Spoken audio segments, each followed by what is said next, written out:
Have you ever been to Georgia? I haven't. I've always liked the way they talk. It's kind of more of a Southern Belle type accent here in Georgia. It is. I like it. It's very, We're saying you don't like mine? This week, we're investigating a cold case in Columbus, Georgia, home to Kirby Speed Shop and its beloved owner, William Kirby Smith. This case is only 10 years old, and Kirby was only 50 years old. Right. He sounded like he was a spunky, one-of-a-kind, good old Southern boy. NASCAR, Yes. beer drinking, Just having fun. four-wheeling, mud hogging, country boy. Kind of odd, huh, that somebody would want to walk in and put 2 bullets in them. Yeah. On March 7th, 2004, Kirby had spent the whole day with his son, having fun, racing dune buggies, and then decided to go by his shop. And at some point that night, Kirby was shot and killed.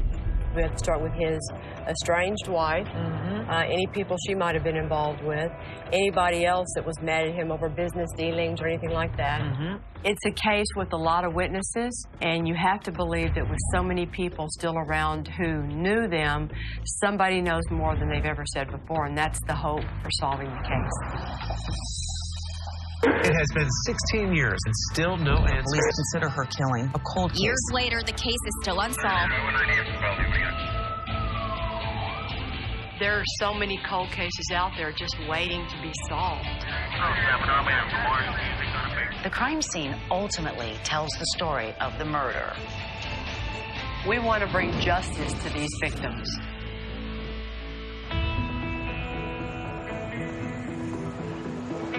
Who's Randy? I'm Randy. Nice to meet you. I'm Kelly. Nice to meet you. Matt Hi, Blackstock. nice to meet you. Pleasure to meet you. We have a lot of witnesses in this case, so in addition to working with the Columbus Police Department, I've called in 2 of my friends from Houston, Alan Brown and Abby Abadondolo. So none of these people know we're coming, then, is that? Nobody knows we're coming. Look who we brought. Man. Randy, Hey, I'm Abby. Matt, this is Alan and Abby. Randy? Randy Long took over this case in 2007, and Matt Blackstock caught the case way back when it happened 10 years ago. We're excited to have him because he has more knowledge about this case than anybody else in the universe. This was my first real, true whodunit homicide. Not hardly a day went by that this case didn't stick in my mind.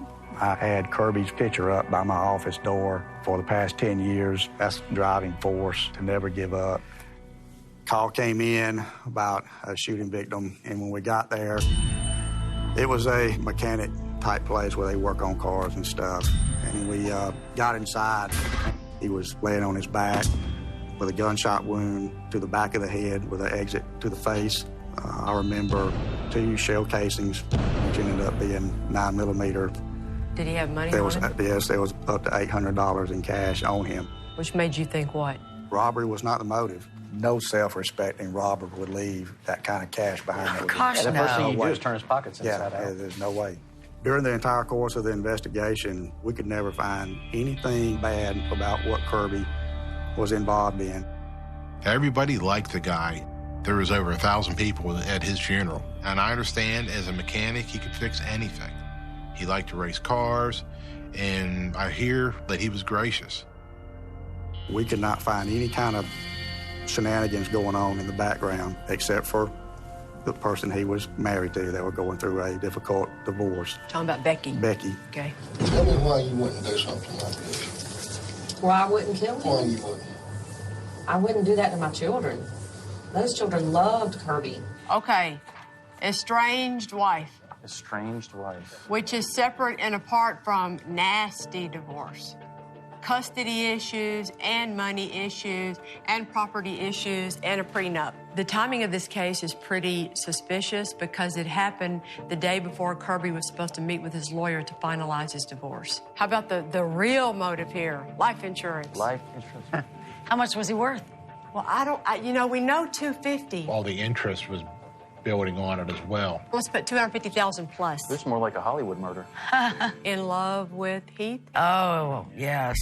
Andrew Heath Haney. Heath Haney was involved with Becky at the same time she was going through a very ugly divorce. He marries her 3 months later. And Pretty freaking fast. Him and Rebecca had talked about what it would cost to kill somebody. He even brought this same conversation up at work, but he said they were just joking. To me, he was actively seeking some information on how to pull off a murder. Okay. And last, we have Bull. Bull Phillips is one of our suspects because he was involved in an unusual relationship with Becky. He wants the relationship to be more than what it is. She never openly said they had a sexual relationship. Okay. It's possible that Bull might have been so desperate to please Becky that he would have killed for her. But without evidence of a sexual relationship between the two of them, it's going to be a lot harder to prove that. He doesn't come across as having a very high IQ. I could see somebody like Rebecca being able to manipulate him. Do we care about he's the babysitter, he's the... Yeah, I mean, he's her bitch. Yeah. This case is tough because all three of our suspects have seemingly solid alibis for the very night of this murder. Becky was at work when it happened. Bull's at a friend's house, and he was allegedly out of town. So it's our job to try and figure out who's telling the truth, who's lying, and exactly what happened the night of Kirby's death. We're gonna go meet Kirby's children from his first marriage, Heather and Dustin. I'm so excited to meet you. I'm Kelly. I'm Dustin. Nice to meet you. Hey, I'm Heather. Nice to meet you. Heather and Dustin were robbed of not having their father in their life for the last 10 years. Talk about your family. I'm the oldest and the cutest. I'm the biggest, but the youngest. We have the same mom. Okay. Same dad. And we your have a mom little is brother Carolyn? with a different mom. My mom is Carolyn. Okay. And then we have little Kirby. His mom is Becky, but we all have the same dad. How old is he now? He's 17. Okay. Tell us about your dad. Awesome person. Do anything for anybody. You know, it was always fun. We hugged him every time we saw him and every time we left. He hugged everybody. I'd just be daydreaming out the window, and all of a sudden you just get patted in the chest, and, you know, my dad's driving, and he just said, you know, I love you. Because of him, there's probably not much I can't do, because, you know, we always just fixed or did everything ourselves. He liked hands-on, get your hands kind of dirty. He wouldn't sit me up on a pedestal, let me be a princess. I had to go to his shop and put my hands in the vat and wash race car parts and do boy stuff. I had a lot of issues with jealousy from Becky because we were really close in age. I think she's like 8 or 9 years older than me. You're probably your daddy's baby. Yeah. She had put taps on my phone line just trying to catch me doing something wrong so she could throw me under the bus. And so I left, and I didn't talk to my dad for 3 years because of her. I even got married, and I sent him an invitation. She sent it back. So my dad didn't even come to my wedding. Dustin walked me down the aisle and gave me away at my wedding. Because of Becky? Mm-hmm. When we finally got back together, it was like we were closer than ever. I think he realized how much he missed me. They ain't talked for 3 years, but when they start talking, it's just like it never missed a beat. Can y'all talk about the day that you found out he was murdered? I went to work at the dentist office, and we hadn't even started seeing patients yet, and the phone rang, and they said, your mom's on the phone. So I just hear her crying in the background. She says, your dad. And I was like, what? She said, your dad's dead. And that was I thought maybe he had a heart attack or he had wrecked his Corvette he had just bought. I never in a million years thought that somebody would have killed him. And I still can't believe that somebody would do that. What did you think when you heard he was shot? Becky. Right away? That's the only person I could think at the time that could benefit from it, you know, that or have would a reason. Be happy Nobody else had that a he was gone because nobody else would want him dead. Nobody. Can you remember when was the first time you talked to and saw Becky after it happened? At the funeral home when we were making arrangements, maybe? I think so. But it wasn't, I'm sorry for your loss. It was, where's this? Where's that? What was she asking for? Cars. Oh, property? You know, property. That they like had that. together? Yeah. I miss my daddy's hugs. And I miss his big, crunchy hands. When we used to walk into stores or whatever, he'd always grab my hand. And I remember when he used to drop me off at school, he had so much sugar and cream in his coffee. And he would give me a kiss on my cheek when I got out of the car, and I'd have a sticky spot on my face all day when I went to school. So I just miss little things like that. Y'all seem like a wonderful family. Just let us get busy, and as soon as we know something, we'll let y'all know. Okay. Okay? I'm so excited you're here. Thank you. I love those two. They're genuinely sincere, good people who love their dad and really, really want us to help solve their dad's case. God, I freaking love them.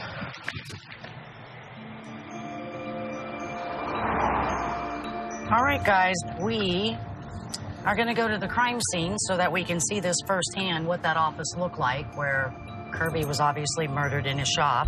I'm getting the impression by the photos it's going to be really small, so it's going to be interesting to see actually how many of us we can even really get in there. One of the very helpful things about visiting our crime scene today is that we have Matt. What's up, man? Hey, how are you this morning? He's the first officer that arrived at Kirby's speed shop after the murder. He knows firsthand what the crime scene looked like, but will that help us find out who the killer was that day?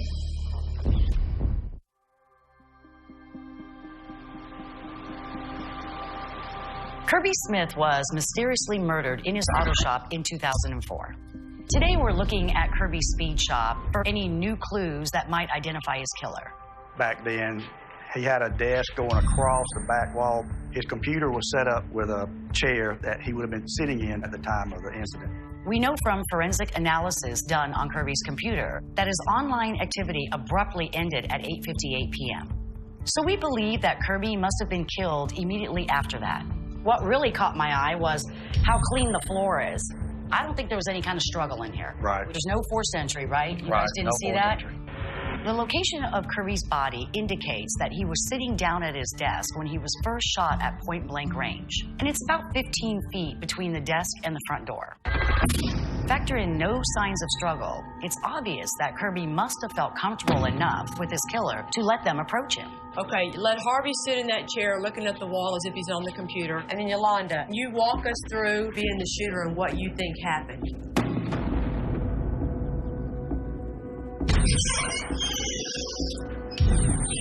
Shooter comes in the door, sees Kirby sitting at his computer. We know that the first round enters right here in the back of the left shoulder, hitting both lungs, part of the heart. His lungs, his chest cavity, everything is filling up with blood. He falls down. He's bleeding out of his mouth onto the floor and onto his hand. Shooter then puts it to the base of the skull, shoots. The bullet comes out of the bridge of the nose, and he just falls over. From the burn marks on Kirby's clothes and the soot in his wounds, it's clear that both of Kirby's wounds were contact wounds, which means that the firearm was pressed against Kirby's body when it was fired. Now, we have two live rounds, one that's on this side, and then one by our victim's head. When you get that contact, sometimes it jams the gun. When a semi-automatic pistol fires, the spent shell casing is automatically ejected by the slide. But when an object blocks the muzzle, the slide is often restricted, causing a stovepipe jam. The only way to clear the jam is to manually rack the slide, which should eject the jammed, unfired round onto the floor. The contact with a cheap gun that would restrict the slide action will stovepipe it every time. I think it speaks volumes when someone puts a bullet in the back of someone's head just to make sure you are dead. It's more like an execution. It is. It is execution. Anyone can shoot someone from a distance, 10 feet, 20 feet, and shoot them in the back. But to walk right up and push the barrel of the gun up to the back of their head, that's incredibly personal.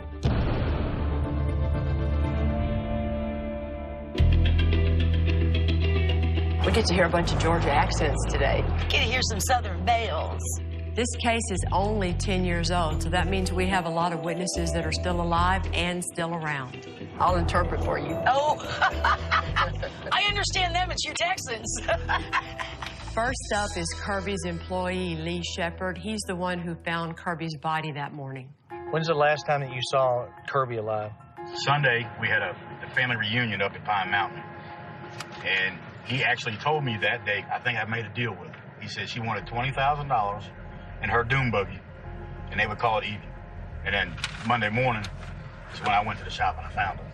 Lee and Kirby worked together for years.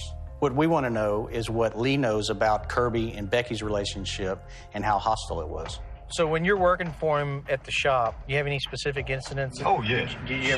She just smacked him. She just didn't hit him. And when we say smacked, is it like just a hit on the shoulder? No, a smack in the face, or she's punching him in the face. We were at the races one weekend, and she went after him with a tire iron. Really? Oh, yeah. So how would you describe Becky? As a lunatic, really. She wanted everything. I mean, because she'd come in, she goes, this is my place. This was her shop.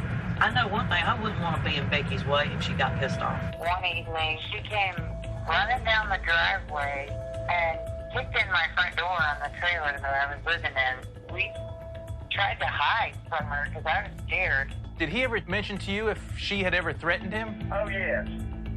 She told him a number of times that she would kill him or have him killed. She threatened to kill him, is that right? That's absolutely. He said that she would poke him in the sleep with a needle or something to kill him. He told you that? He told me that face to face. I think Becky killed him. I think she did it herself. She is a very intelligent person. Do not be lulled into thinking otherwise. I believe that Kirby was set up. Something went bad. The boyfriend was there somewhere, somehow, because it wasn't long before she married the old boyfriend. Everyone we talked to says that Becky had it in for Kirby, and she wanted him dead by any means possible. You know, when you go through a divorce, there's all kinds of feelings of being mad, and I'm gonna get that son of a bitch, I'm taking everything. But we didn't have that anymore. We totally agreed on everything. Did you ever threaten to kill Kirby? Oh, yeah, I said stuff like that. Hell, I told my present husband I'd kill him probably a couple times. But he's still walking the face of the earth. Becky and Heath got married just 3 months after Kirby's murder, and both of them benefited from that $250,000 life insurance policy. It's time for us to try and figure out more about the relationship between Becky and Heath. Hello. And whether or not he wanted Kirby dead out of jealousy or anger or because Becky manipulated him. How would you describe their relationship? From what I understand, he's totally different with her than he was with me.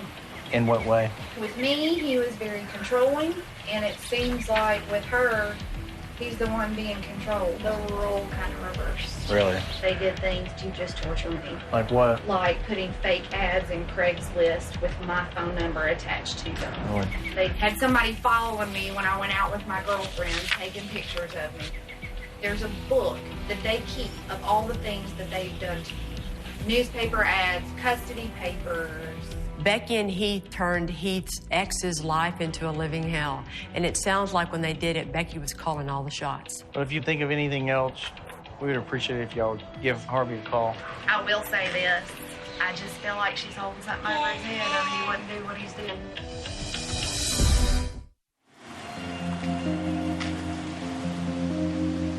Becky is definitely our strongest suspect in Kirby's murder. But what we have to figure out is, did she do it alone or did someone else pull the trigger? We know that Becky and Heath had the most to gain from Kirby's death, and we know Becky was a very manipulative woman. Want to sit on the bench? It's time for us to talk to Heath to find out how far he was willing to go to make Becky happy. How did you and Kirby get along? I never talked to him except for one time on the phone. How nasty of a divorce was it? It was bad. All the money she put into everything, she wasn't getting nothing. He was going to take little Kirby. You told the police that you and her talked about what it would take to have someone killed him. I told her what a guy in the Marine Corps told me. And he told me, well, my first wife, all you got to do, he said, I can get rid of her. And I didn't want that. I mean, nobody wants that. Right. Do you think behind your back she could have went out and got somebody to do it? I honestly thought that. But there's no way. I mean, she was devastated when he died. Did you ever wonder if there was something between Becky and Bull? I did for a long time now, yeah. Was Bull in love with her? I think so. But I'm going to tell you, I think you know more. I know in my heart that I didn't do it. You know what? I know in my heart that she didn't do it. She convinced you. Everybody here thought she did it. Right. Not to mention, you know, her whole family. But she convinced you then, because otherwise you wouldn't have married her. Right. I mean, that's... Yeah, that would be stupid, wouldn't it? Yeah. I like what we heard. He said, I told the truth, man. I had nothing to hide. He still says he loves her. He still thinks she didn't do it. We weren't thinking he was going to say otherwise. Heath didn't offer anything incriminating about himself. His story still has not changed, and he seems very believable. But there are still too many questions to eliminate him as a suspect just yet.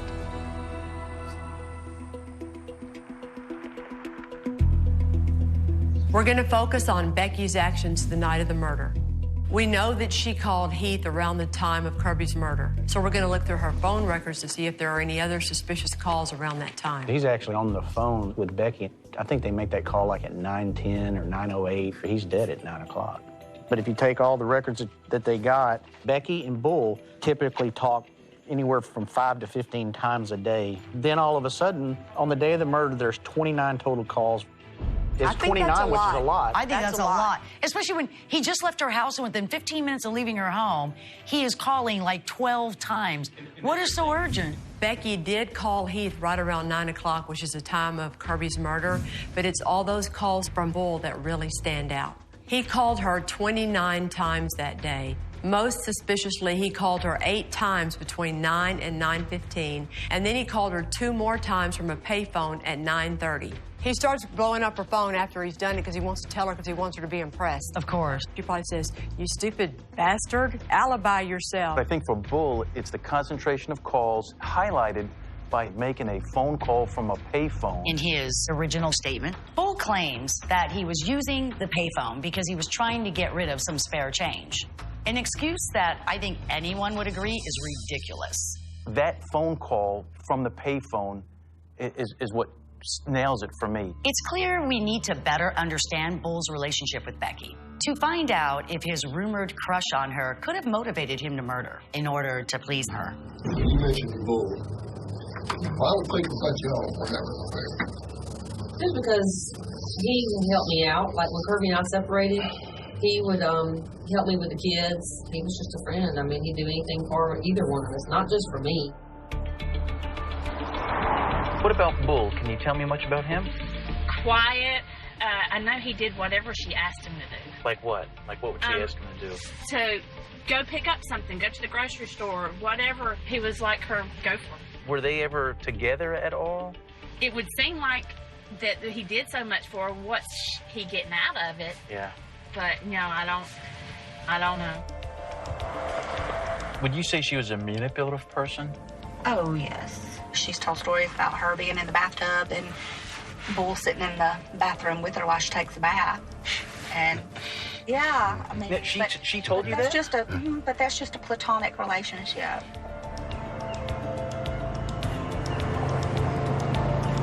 I have thought about this long and hard. My daughter, Becky, is adopted. Mm-hmm. And the very first thought I heard when Kirby was dead was she killed him. That was your first thought? Absolutely. You know Bull? No, I know Bull. He's her boy. He's dumb as a doornail. Dumb enough he lets her use him. Was she having a sexual affair with him, more likely? Is Jenny where we could go and talk to her? My daughter? Yeah. Can she come out, or we... Yeah, she's in the front bedroom. I'll go get her. Janice had not one good thing to say about her daughter. You know, we used to always say that you're so bad, the only person who loves you is your mother. And in this case, not even her. The whole time that y'all were back and forth to the apartment in Atlanta and all that, Bull ever come up there? No. His usefulness ran out around the time that she got married. With Heath? Yes. They never really had a relationship. But he was always around. He was constantly looking to please her. Do you think she's leading him on? Yes. I mean, the way that she does most people. Becky's very exploitative. She's really just a mean kid with a magnifying glass and a bunch of ants. This is Sergeant Matt Blackstock in Columbus, Georgia.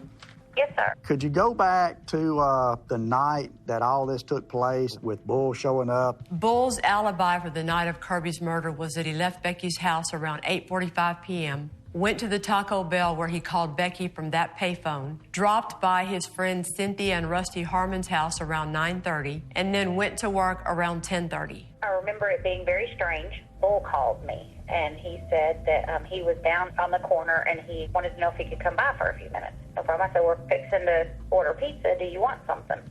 And he said, no, I'm good. I've already eaten. So he comes over, and he was, I don't know, Bull is an odd dude anyway. Even for him, he was acting extremely distracted and irregular. So, well, I said, I guess we're going to order a pizza. And he said, oh, good, I'm starving. I said, I thought you said you already ate. And he said, well, he said I was down at the Taco Bell and was going to get something to eat. And I stood there for a minute, and I forgot what I was doing. So I just left. I'm like, okay. that is pretty odd. Who goes to Taco Bell and forgets to order dinner? Bull says he does. Really? To the best of my knowledge, I cannot remember another time when he had been at our house. I mean, he never just called and dropped by. We believe that Kirby was killed right at 9 p.m., and Becky's house is less than 3 miles from Kirby's shop. So after leaving Becky at her home at 8:45, Bull could have gone and killed Kirby, then called Becky multiple times to tell her about the murder. At that point, Becky probably told him to establish an alibi, which would explain why he dropped by the Harmon's house and he was acting so strangely. It's almost like he's trying to come up with an alibi, trying to force an alibi by showing up over there. Beautiful, beautiful. Now that we've poked holes in Bull's alibi, we need to check Becky's. After all, if Bull did kill Kirby, he did it for Becky. Becky's alibi is that she was working as a nurse the night that Kirby was killed and that she was called in at the last minute. We were able to verify that was the truth. She was even captured on camera at work that night. But even though she couldn't have pulled the trigger, we all feel pretty sure that Becky orchestrated Kirby's murder. If I were planning a murder, I would be like, well, I need to make sure I have an alibi. I didn't have any idea I had to go to work. I got paged and had to leave immediately and go in for a C-section in Warm Springs. Becky's pretty smart. She's not going to go with a regular old alibi. She's going to make it even better and plan it to the degree that, oh my God, at the last minute, she got called into work, so she has a really good alibi. We're interested in talking to you because Rebecca Smith was supposed to be on call that night. Can you tell us about that? What we want to try and figure out is whether or not Becky could have even arranged to have this surprising new call into work as her alibi. If I'm Becky and I want to be able to alibi myself, tell me how, if there's a C-section coming up, I can use that to my advantage. We normally have a list of patients that are pregnant, and the doctors and the nurses keep track of when they're due. You can look ahead and see if you want to be on call a certain weekend. I'm telling you, she can plan that. I'm telling you, she can plan that. So that's seriously. We find out she's the one that started the call program. She's the one in charge of making the schedule and getting the nurses and setting it all up. Could she have been able to set up the schedule to where she was the one on call, knowing full well she might get called in that night? Well, heck yeah. I think she came in that day. She was hysterical. She was crying out, laughing, then crying. We've raised some serious doubts about Becky's alibi. She may not have shot Kirby herself, but add what we've learned about her violent temper, death threats, and life insurance payout, and the evidence suggests that Becky truly was the mastermind behind Kirby's murder. The question now is, who did Becky get to kill for her? Yeah, we're here at the shop. They'll knock on his door. Becky and Bull have always denied that they've had a sexual relationship. You propositioned me for more, and I was like, no, you were like my brother. But if they ever did, that would be all the more reason to believe that Bull had a motive to want Kirby dead. So it's time for us to talk to Bull. Describe Becky to me. What kind of person did you see her as? She was a real flirty person. That's about it. When you're over at her house, did she ever take baths and all that kind of stuff in front of you? Have I ever seen her naked? Yes, I will say that. She was taking a bath one time when I was over there. Yeah. Did you and Becky ever have sex? No, nothing regular. Nothing regular? No. How many times would you say? I don't recall. Yeah? Less than 5? Yeah. 5 to 10? Okay, finally, the truth comes out. Not only did we just catch Bull in a lie, it's clearer than ever just how Becky manipulated him. Were you in love with Becky? No. Not at all? Not at all. You know, most murders are passion or it's because they're in love. They'll do anything for somebody if they think they're going to get that person. No, I wouldn't do that. Do you think Becky has anything to do with Kirby's murder? Not that I know of. Did you ever hear Becky or Becky ever ask you to find somebody to kill Kirby? No, sir. You ever hear her threaten to kill Kirby? No, I haven't. I think you got problems. I mean, with Becky, I mean, she's got you in a pickle. And that's what we're trying to... Well, I ain't got nothing to do with it, so that's about all I can do. All right, hang on. I got a couple. Hang on, I won't run you off, man. I mean, I'm getting to a point. Yeah. I done went through this last time.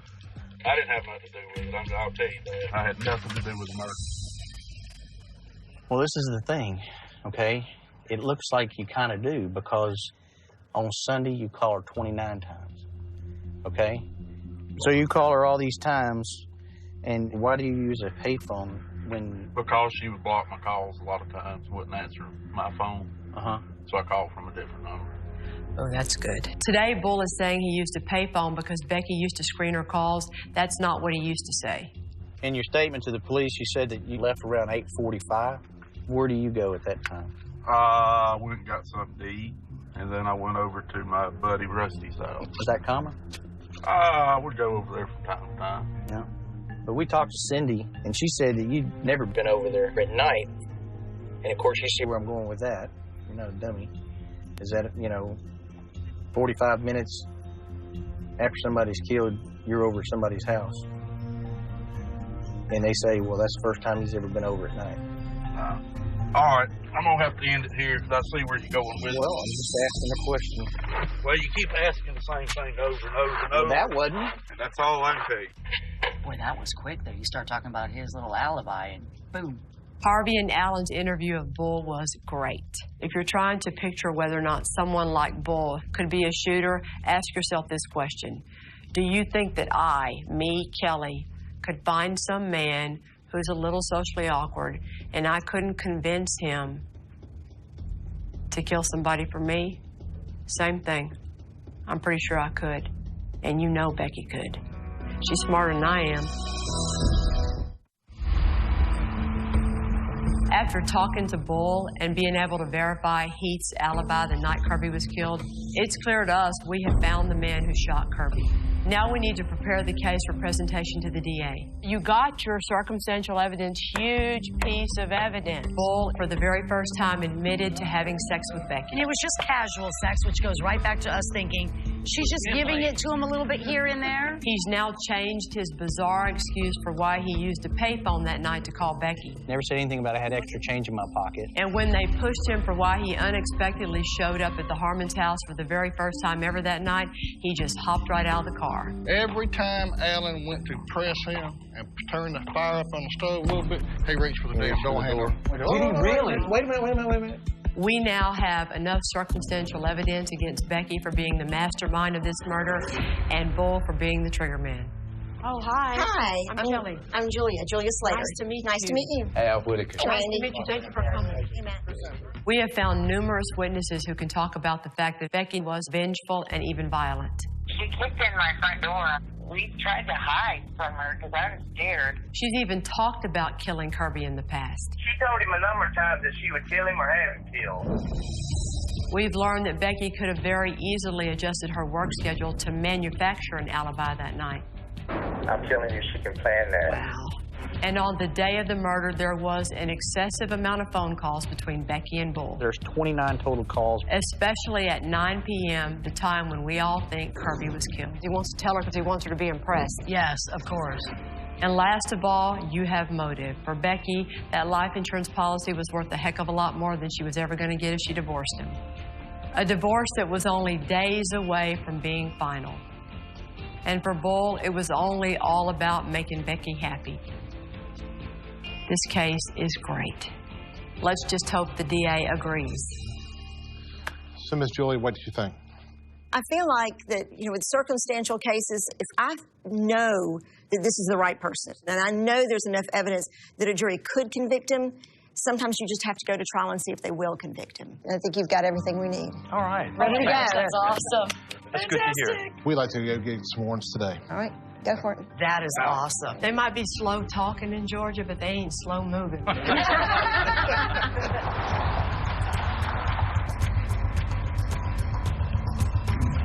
Here she comes. Time to rock and roll. Even though they have a warrant for Becky's arrest, the detectives want to give Becky the chance to maybe dig her hole just a little bit deeper. It's time for them to chat with the mastermind behind Kirby's murder. We want to cover, the weekend that the Murder occurred. You remember who the other nurses were that came in? I don't remember. Right. Who'd you work with last Thursday? Him. Just him? Who else did you see, though? Who was in the office on Thursday? I can tell you in a minute. But it's not that you're significant. much better than I am from 10 years ago. But it's not a significant event. Yeah, but the event was not my job. The event was losing Kirby. Yeah, right. All right, moving on. Okay. Next question. And look who's running this interview. Yep. Her. Becky Smith-Haney is not a normal person. She's cold. She never misses a beat. She answers the questions exactly how she wants to. How about Bull? What about him? You and Bull's relationship, did y'all ever have a sexual relationship? No. Never. No. Would it surprise you if Bull has told us that y'all did? Yeah, because we haven't, so. Well, Bull said it yesterday. Well, that's and a you, lie. That's a lie? That's a lie. When you go back and you look and review all your cell phone records. And you have motive for Kirby to be dead. You think I hired Heath to do it? Is that what you're asking me? No, I want to know if you had Bull do it. No, I didn't have anybody. I know do where it. Heath was. Bull was at work that night. Yeah, he was at work. Well, okay then. If he's at work, how did he do it? The murder happened before he went to work. We know that. Randy's gonna wave us when they're ready. Randy had a plan to signal Harvey and Matt when it seemed like they were running to dead ends with Becky, and I'm thinking it's about time for him to send up that signal. He's waving. He's waving. Go, Matt. She didn't know they're walking up on her. When I go after somebody, it's not in the way that you're thinking, oh, I've got a plan, oh, I'm going to go and have him killed. Okay, no. So if you want to push me, then I can push back. Mm-hmm. If he wants to get down and dirty, then we can get down and dirty. You remember? No, I don't think so. I'm sorry to blast off. Oh, I do remember the name. You're under arrest. Okay. Turn around. Don't you think she's acting a little calm for a person who didn't do this? She realized the potential was there that this could come. What do you think should happen to the person or persons who did this to Kirby? It's an eye for an eye. They took a life, then their life should be given. And there's a lot of people that love Kirby. Whoever that person is, he or she, I have so much hatred in my heart for the unknown person. And I can never forget. And they deserve to pay for that.